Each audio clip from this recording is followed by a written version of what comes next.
Good afternoon guys. So nagkadto kita diri sa may Batiano River guys. Amo ni siya ang baba na no pagwa na to sa may Guimaras no, Iloilo Strait no. Ang makita nyo da nagailig ang tubig gali. So going out siguro going low tide.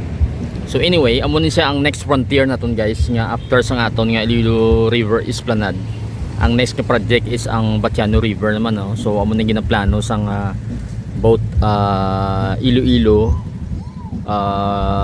City and Uton government no, kay sila ni go in hand sa pag tinlo kag pag modify sing aton ding Batiano River kag ipanamion no. Ang isa ka project is of course ang aton nga Esplanade no, daw ilugo nila ang aton nga blueprint sang pagpanami naton sa Iloilo River. So currently ini siya pagwa na ini guys. So sa baba na kita actually. Ang sa kilid ko di is ang sa left is ang fishing port nga area no. And then diri ang daw may mga settlers diri. I don't know kung anong himuon nini sa ila pila kadlaw, pero anyway amo ning mga I think do naga fishing sila sa siguro or something like may navigate sila di sa river nga ni no. So mabalaan tani in the future kay amo ni siya ang actually naga-start ni siya on the background no. Do may gamay lang kan news nagligad.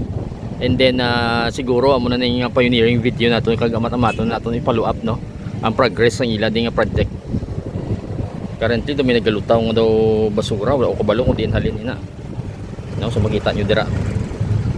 So muna guys ang problema diri subong kay may mga settlers kay may mga basura pang floating no. Nga halin dito sa ginhalinan sang Batiano River along sa kilid sang riverside no or river banks ni sang aton nga Batiano River. Subong daw generally naman kasiling kung daw tinlo no, daw wala sing mga floating debris nga except sa nakita ko di subong kag gailig man ng tubig no. So since ini ang baba ang paggawa na no, I think siguro kung high tide pasulod ang tubig, kung low tide pa gawa ang tubig no. And then across sa Taytay ngayon diri sa may boulevard nga Taytay naton di guys. Wala ngalan ng Taytay ngayon, but anyway matabok kita para makita niyo ang other side no.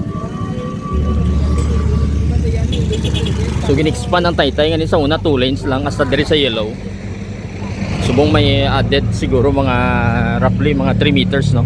In-expand and then daw may gamay nga footwalk no nga lagyan sa mga tao. So gin pavement blocks ini and then may baluster type ang railings diri no. So makita niyo dira. So, baluster type. At some point kung gisa makita mo na diri may ibang mga tao nagapamunit diri. Subong daw wala ko sa makita nga nagapamunit. And then diri may mga settlers makita along sa left and sa right niya area sang baba ni sang Batiano River no. So makita nyo dira. So ini daw medyo wide pa ni nga area. I-try natin katuan ang isa ka section sini nga which is ang daw mas narrower no nga area. Di makita nyo dira may mga gamay-gamay nga mga basura nga naga lutaw no. So siguro siyempre ang mga ginapanghaboy nila din ang mga basura. Makita natin nagalulutaw dire. So hopefully kung may base may mga housing kita nga i-relocate ang mga settlers dire sa kilid. So pila kadlaw matulutinlo na ning tubig naton. Kag subong do okay pagawa pero kung magdugay ni sila guys sa magdamo dire. So mangin cause man sang pollution dire kun ang pangaboy nila mga basura nila. And then also if you remember ang dito nga settlers sa may Esplanade naton, may part 2 I think sa Esplanade 2 nga i-relocate man yan. So muni sitwasyon dire subong. So we will find out in the future kung ano ang himuon nila sa mga settlers diri no. I-try natong katuan ang other section no para makita nyo guys kung nagailig ang tanaw nato nga kung nagailig man ang tubig no halin sa source no, kung pagwa siya or pasulod man.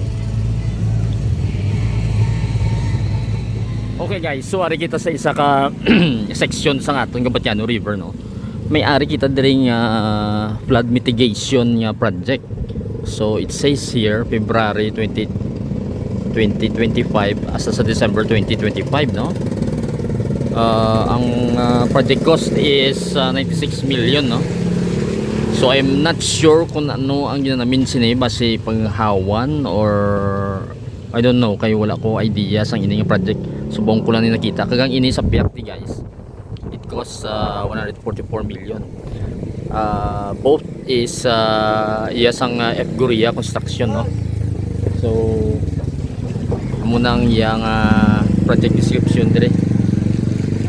Anyway, ang ini nga seksyon kung magdiretso ko dire, makita nyo di pa kadto sa Huntado subdivision, no. So dira na da ang Huntado subdivision, dira na sa pakadto.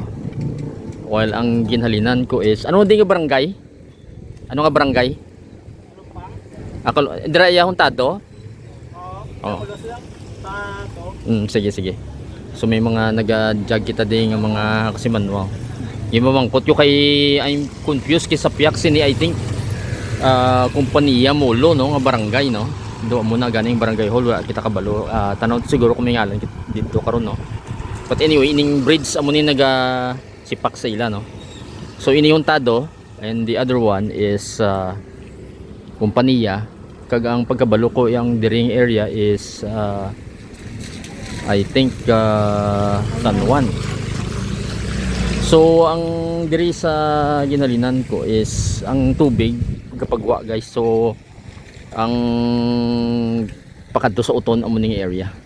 So mulapad man diri, no, makita naton daw ang ibanding nga balay daw gina-demolish. Basi sa iluon man sila, no. Well ang iba nara pa man. And then ang nami ang ilig sa tubig tinlo ang ini nga section, no. Ang dito nga part may mga settlers. So balan tala na kung ma-relocate siya in the future, no. And then diri may solid structure and kawayan. And then ang sa likod ko is of course amo nitong ginalinan nato ang bato kay na blagay sa Boulevard Molo, no. Muna siya, no. So makita nyo diri. Damo diri mangroves, no. Damo diri mangroves dito kay nasa ginalinan tawo wala. So diri damo mangroves, no. So damo diri ang nagtululubo na. So most probably padamuon lang ini. Ang sa left side ko ang wala, no, gamay lang. Kay may mga balay na. So mo nang itsura yun diri subong. So hopefully tika-tika on lang diri and then try man naton nakadtuan ng ang other sections ng aton nga Batiano River para makita nyo guys kay may mga portions nga lapad, may portions nga medyo kitid siya, no? So mga kitid or may mga tama kadamo settlers basi pangawanan para maka-flow ang tubig. Tinlo man actually hindi rin subong, no. Ang ginhalinan niya daw wala mo kita sa mga debris sa mga basura. Matinlo siya. So dito kita nga area, no, sa Ulonhan. Nagalin sa may Boulevard sa Baegid, no. Ang pagwa na sa may Lilo Fishing Port ni area. Wala pa ko sang physical nga nakita diri nga mga progress, pero ang pagkabalo ko di mayari niya di silang daw event gani nga daw baruto race man, no. So bala lang nato in the future kay malaba ini. We have I think sa Batiano River at least 15 to 20 more or less ang yaning length sini daw umamo mo sa Ililo River naton. Pero ini ga labot ni sa may city pero halin sa may uton. So may taytay daw sa utong pabanwa guys sa stop dira ang Batiano River. So monitor to lang ni guys, and then try nato makadto sa iban yung mga sections, no, para mabalaan naton kung may mga progress dito sa mga kay ongoing man yung project nila eh. So most probably pila pa ni katuig kasi at least 3 years pa siguro, no, makita nato ng progress totally.